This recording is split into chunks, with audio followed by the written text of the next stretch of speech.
Hey everybody, it's Jochen Heiden, and I'm back with the Hellsen versus Heiden campaign. This is the War in the Pacific Admirals edition. This is the 28th of December 1941, turn 22. So I think in this turn, the big question for me is what is the Kido Butai doing out in the Pacific? So right now they're about 20 some odd hexes north of Vava'u and Fiji, and I'm kind of concerned that they turn south. So I'll be really watching this turn. Also, I am a little curious as to how this invasion of Java is going to go, how much more force is he going to throw at it. Let's watch and find out. Okay, here we go. Hellsen campaign, December 28th, 1941.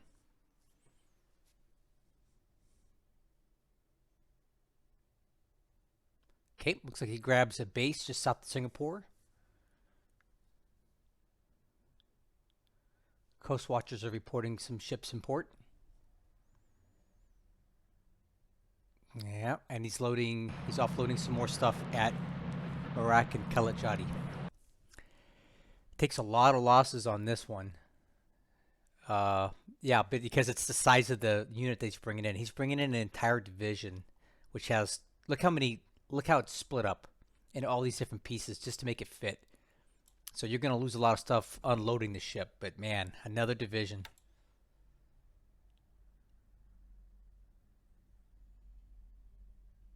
He's definitely coming into Java with maximum power. Uh-oh. Looks like the plunger was caught by a Japanese subchaser, and these ones are pretty dangerous. If they start dropping dropping depth charges on you, it's not good. Fortunately, we dodged that. Oh man, he's already after us out there. Oh man, darn it. So the Dutch sub K-12 fires a couple torpedoes at some APDs and misses. Those are small targets and they're hard to hit. So this one gets away. Unfortunately, 2 torpedoes wasted, but we tried.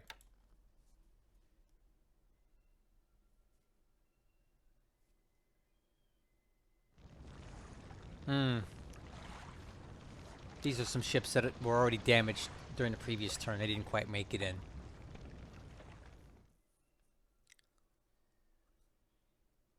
Oh, so these are mines that I had at Merak, but apparently they didn't hit them. They just found them. Okay, he's landing at this dot base near I-Tape and Wewak. Ah, he's already at Indeni. Next is Luganville, you can bet. And he's just snatching up every little base that he can. I think he just likes to look at a map and see solid red instead of little green dots mixed in there. So that was all the nighttime activity.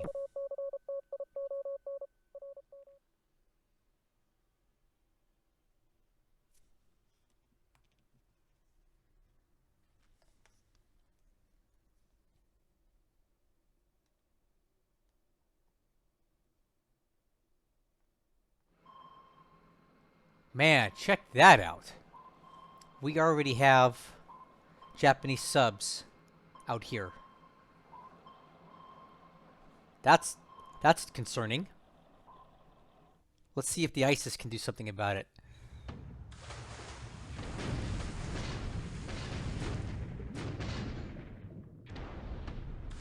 So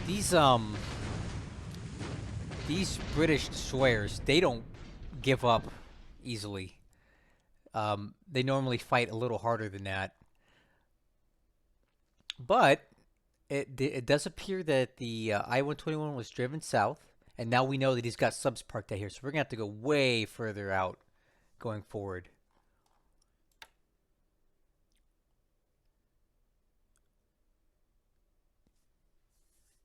That was a Dutch task force that's moving right there.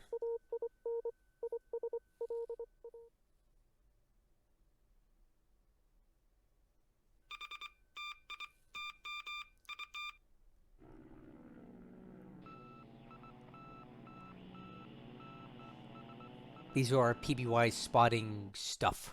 Those are the carriers right there.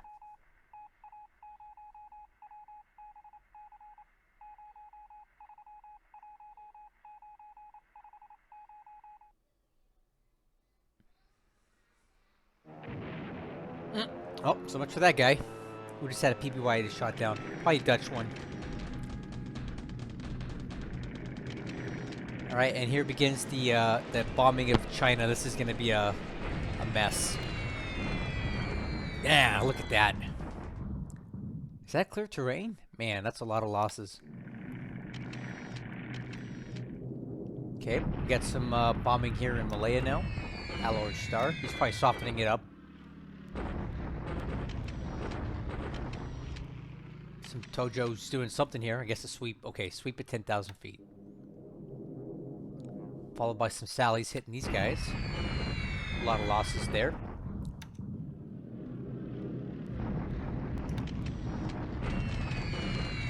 Okay, let's keep it going. There's going to be a lot of these today. Ah, man, he's getting a lot of casualties. I think he's got good weather today, which is helping us, and that's clear terrain all through there. Utsuwari is getting beat up, but apparently they were able to do some rocks at this Lily.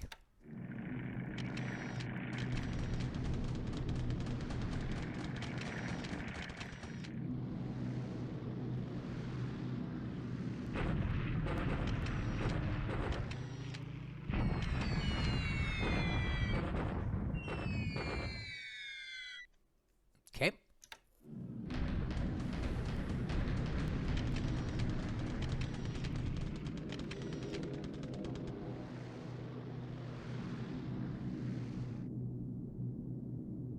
Okay, there's the AM phase, pretty quiet.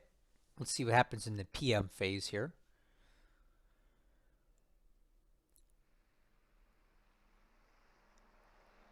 A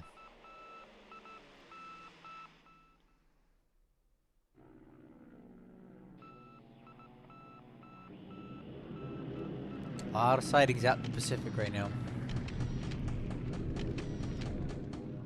Yeah, all these things that you see here are probably recon aircraft. Yeah. They're just spotting all my stuff. He's keeping tabs where my troops are moving to. The Japanese have so many recon planes. It's crazy. And we have basically none.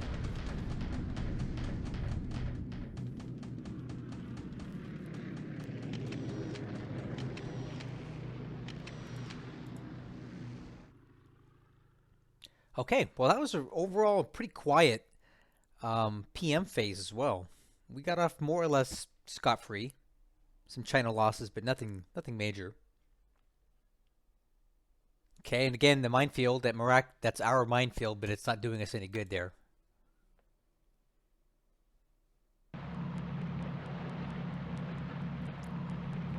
Alright, and some more troops. The 25th Army, this is the headquarters of all these guys coming ashore.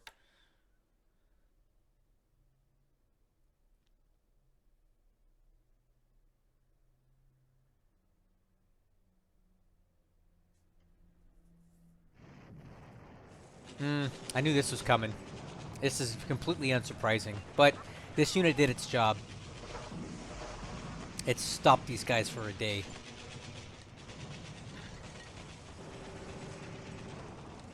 Look at 3 divisions, 4 tank regiments.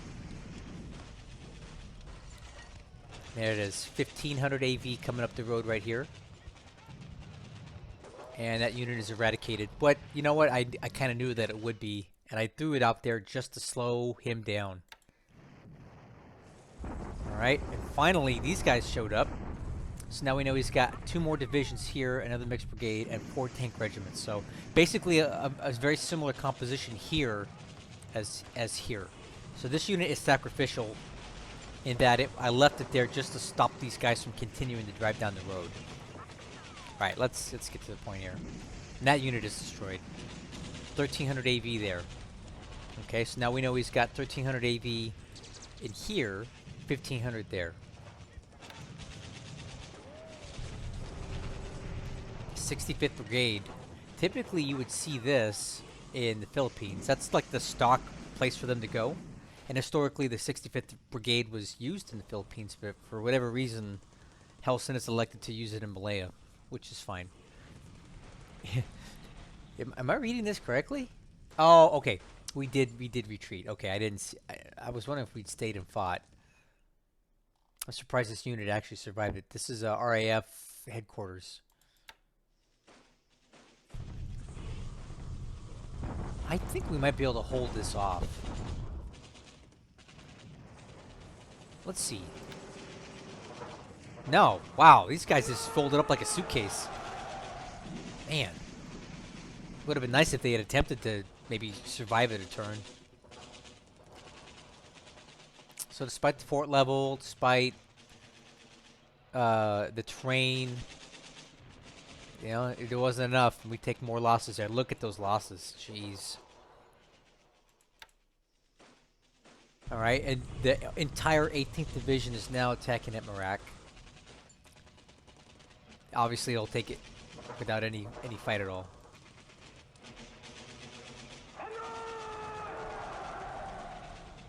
Man, look how quick that folded up. Kalajati also not defended. Another three divisions. Man, he's got what, 5 divisions on Java now? Crazy. Seems like it's almost too much. There it is. Takes that too. And another attack.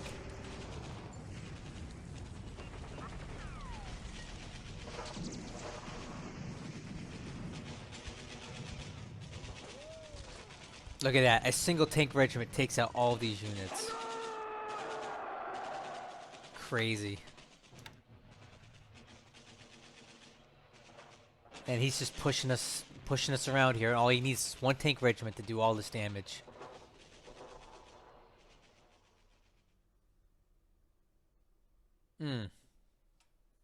Look at that.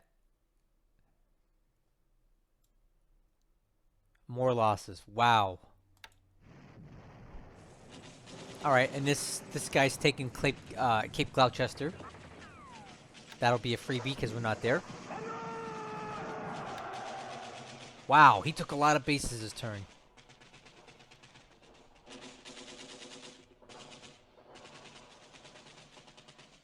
Okay, we got some forts coming up and an airfield in Delhi.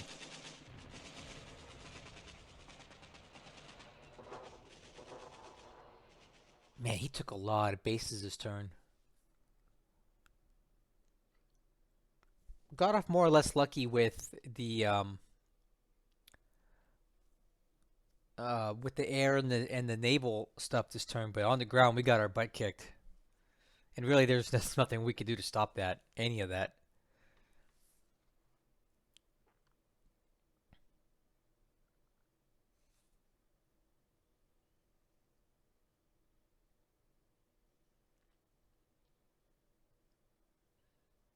Okay, looks like we have a few other units coming aboard here. 1 ship, 3 new units. All right, that's it for the turn. Let's analyze it. Okay, well, I think I'm gonna call this video the Japanese smash and land grab because they had lots of success on the ground today.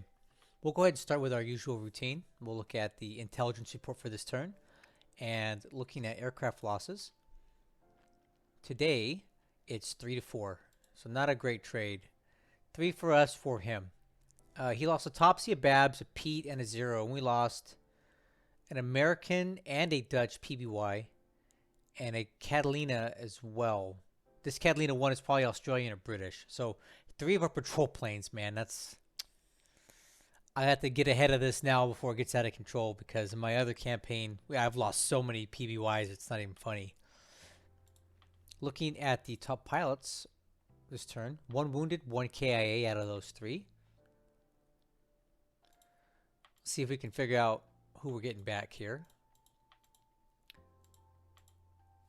Looking at the group, 2 wounded pilots reported and both have return dates of the end of this month. In the reserve, we still have some wounded pilots coming back and a lot that aren't. So once these guys cycle out, I'll make a determination what to do with the rest. Probably need to retire them all. Okay, so looking down at the Army loss points, we had many losses on the ground today. in China, in Malaya, in Java, in geez, like everywhere. So I think we took quite a bit of losses on the ground for that. Allied ship sunk at 166 versus 8. And what sank this turn were two of those Dutch AKLs that were damaged a turn or two ago by the air raids from the carriers. So these were expected to sink anyway. Not a big loss there. All right, so taking a look at this final picture before I close out this window, we have Japanese with 66 sort of points to our 7770. So we have an 1100 point lead right now, but it's evaporating quickly. At least we're still in the green as we approach near the end of this month. I guess that's a small victory in itself, right? All right, let's take a look at the... Well, I'll tell you, I already looked at the combat report before I started this video, and there's nothing noteworthy in there at all. No minesweeping activity, nothing to show. So let's get right into the SIGINT. Signals intelligence. So we have a radio transmission detected at 114.75. Let's just start with that. 114.75. 114.75.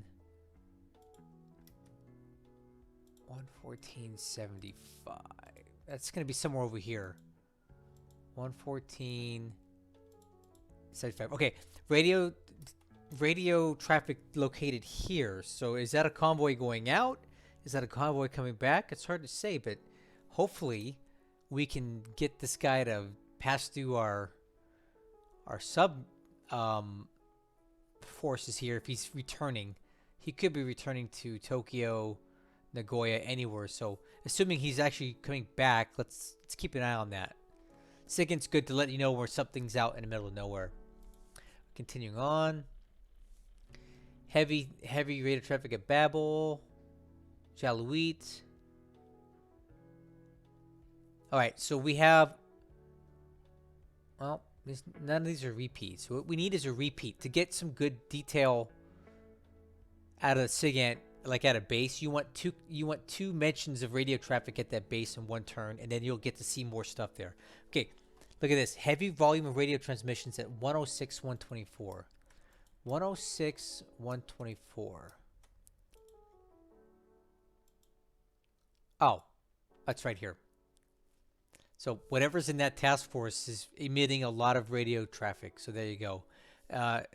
According to this intel, these are cruiser mine layers, but that doesn't mean that that's accurate. There's something big in there, and there's a lot of radio traffic coming from it apparently. So let's look at the ops report for this turn. As usual, I'll read through it, and you guys tell me if you see something that I don't, and I'll tell you if I see something that I don't think you can. Okay, a lot of sighting reports, and that's quite normal. That's where our PBY was destroyed by the cap. This is over Java.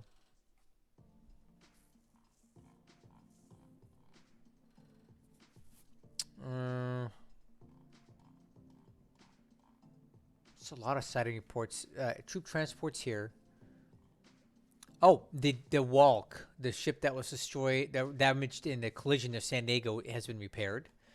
And look at these bases that he grabbed: Alostar, Merak, Kalajati, Prabomoli, and Cape Gloucester. 5 bases in one turn.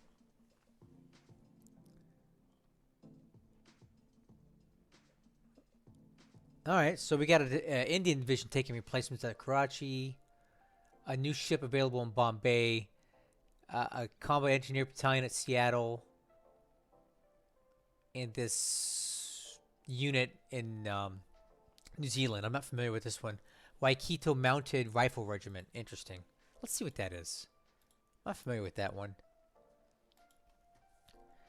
Right here. Nothing to write home about on this. Jeez.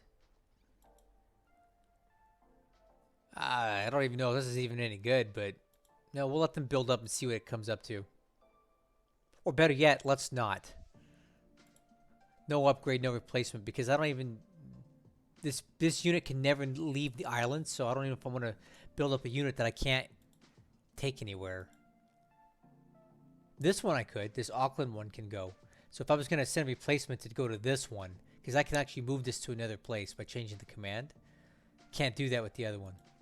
All right, let's talk about the situation now. In China, we had 2 defeats on land. Neither of them were that startling. This one here and this one here, where you see the little crossed swords. In both places, I left a fragment, small piece of a core there, basically just to slow down and act like a speed bump for the Japanese. So basically, when they have to stop moving down, let's say he wanted to move to Anking, right? The amount of miles that they move per day carries over even when they move into a hex. So let's say he had like 44 miles accumulated here, and he's moving 30 a day. Then he moves 30 a day into the next hex. But if you have to make them stop and engage, then they start over their movement in the hex. So now he's going to have to cover the 46 miles in his hex to go into the next one. So I'm going to have to sprinkle in these little fragments of units along the way to slow down these big juggernaut units to keep them from beating me to the punch to different places. And right now, this is a very dangerous thrust, because this has 1,500 AV in it. All right, and they're going to get up this road very quickly. So I need to start putting up roadblocks on these hexes to slow this unit down, because if they get to Ankang and get to this, blocking this road here, we're done. Because then that blocks off our fuel supply coming out of Sion and Lanchao. So we must protect this road and this hex here at all costs. So if I have to start shifting more troops there, I'll do it. But we cannot have that road blocked. I'd prefer to even defend it here, because I don't even want them in the hex and contesting a hex where I have supplies going through, because I could disrupt the supplies. He's also coming this way with several tank regiments and a couple infantry divisions. So he's just looking to roll up this whole northern part of China quickly. And he's moving faster than we are because he's got armored regiments. We have to slow him down and sacrifice units along the way to do that. Down here, he's already in this hex and he's blocked off the road for these poor guys. And then he's got 3 more units coming in here, and I guess he's going to make an attempt for Wenchao. I don't think he's got enough troops to do that right now, but he's going to try it maybe. We'll see how that goes.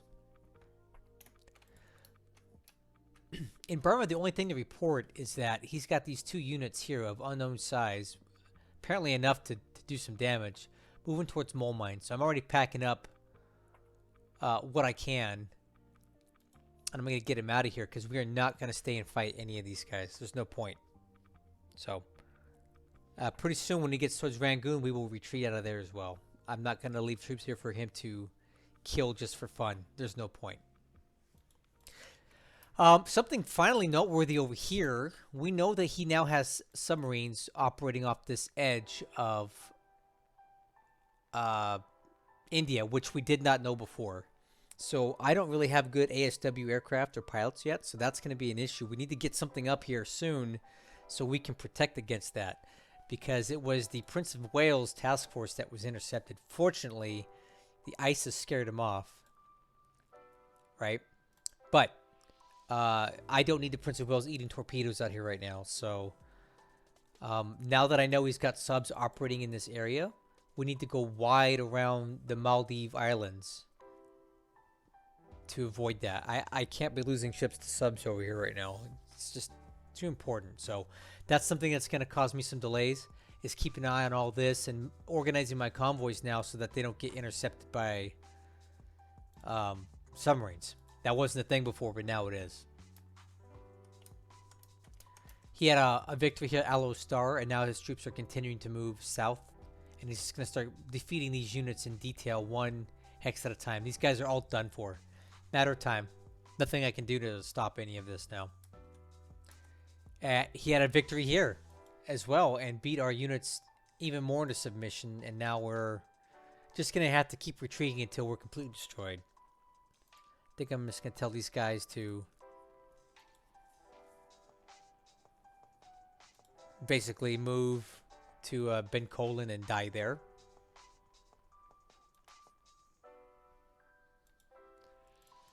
And then just exactly as I predicted, guys. Didn't I say he'd do this? Look at that. He has fighters in Palembang now. And I knew that he would because he brought in all that aviation support because he doesn't want us bombing it and taking out the oil there. And we got a good look at the damage now that Palembang suffered during the invasion. It's minimal. He can repair that, or he doesn't have to. It doesn't matter. That level of damage will not keep Palembang from being productive. So he got lucky. Palembang is more or less intact. He doesn't even need to spend the money to fix it. Man, keeping on with this, the Japanese just landed and took Merak. They landed and took Kalatjadi. He's now in Semarang. We have at least 5 to 6 Japanese divisions rapidly rolling up Java. They'll have this done by January at this rate. I have troops getting into Bandung, but it's not going to be enough to defend it. It's like not even any point in building the airfield anymore, so we can just have a nice airfield. We're going to put what we can into building the fortification, but it's not, with the amount of troops that he has on the island, we're not going to be able to hold it. Not at all. He's coming in fast and hard for Java, and there's nothing we can do to stop it. We have this task force moving southeast, which is this direction. Unfortunately, these ships are probably not going to make it. They were already running away, and look at the way they retreat. Like, this is retreating from surface threat. Look what direction it's retreating. Back in the direction of the threat. I don't know why this does this, but it's really annoying. If I take a look, I wonder if I had this on absolute. That's probably why I didn't have them on absolute. So that gives them discretion to do what they want. If I have them on absolute, they follow the orders no matter what, even if it means their death. So now we're playing, you know what, games with this guy, and he's going to catch up to him and kill him. So let's see, what's that worth? 4 points, 3 points, 3 points. So 10 points of ships right there. It does appear that we got Task Force Houston more or less to safety. So right now I have them retreating to Darwin, where they'll take on some fuel. And from there, we'll continue on this way to get the scout back into a shipyard to get repaired. But Task Force Houston did what they needed to do. They killed some stuff, and now they're on their way out. They are spotted, right? See the detection level?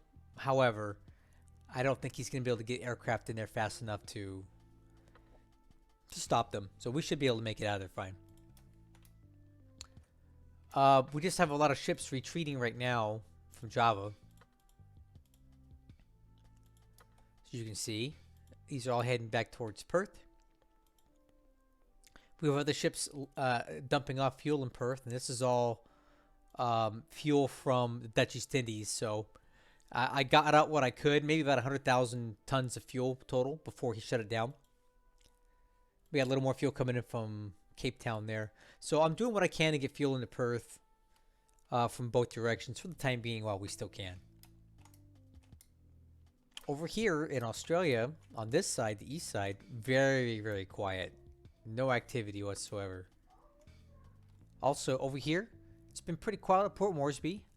He's still just taking bases and moving stuff around here, but nothing substantial. We see some various ship convoys here, but again, nothing that's overly threatening to me at this time. I'm just kind of mousing over each one so you can see what they are. Nothing too exciting here. All right, so he just landed at Indeni, which is a great base, one that I wish I could have, but he's going to grab it first. And I think he's just going to slowly keep working on all these dot bases. And here's my theory as to why he's doing that. I think he likes to look at this map, and he likes to see nothing but red dots everywhere. Even though a lot of the bases that he's capturing aren't worth anything and they don't really give him any advantages, I think he just likes to look at this map and go, look what I did. I've captured the whole South Pacific and everything is red. I want everything red. Now, granted, the reason that you see some of these dots these are actually my ships. He can't see those, right? But he sees all these and he doesn't like them. So he's going to capture all these dot bases just to make his map look perfect. I'm joking, of course. That's just a joke, but he's definitely gonna, his map will be completely red pretty soon. So now that he's got Indeni, he's gonna continue capturing all these little bases over here, and then I'm sure at some point he's gonna go for Luganville, which unfortunately at this point is starting to have a supply issue. So I think we need to um, I think we need to stop building stuff for a while until we can figure out how to get more supplies in there, if we even want to attempt it at all.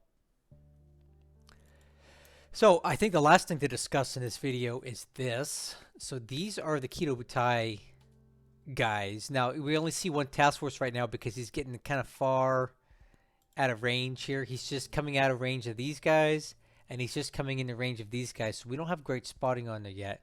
But he was around here last turn, and now he's here. He's moving due west.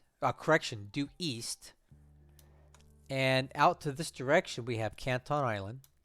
We have Palmyra, Christmas Island, and a bunch of convoys. So I need to start getting these convoys packed up and moved out of here and out of the way. See this guy?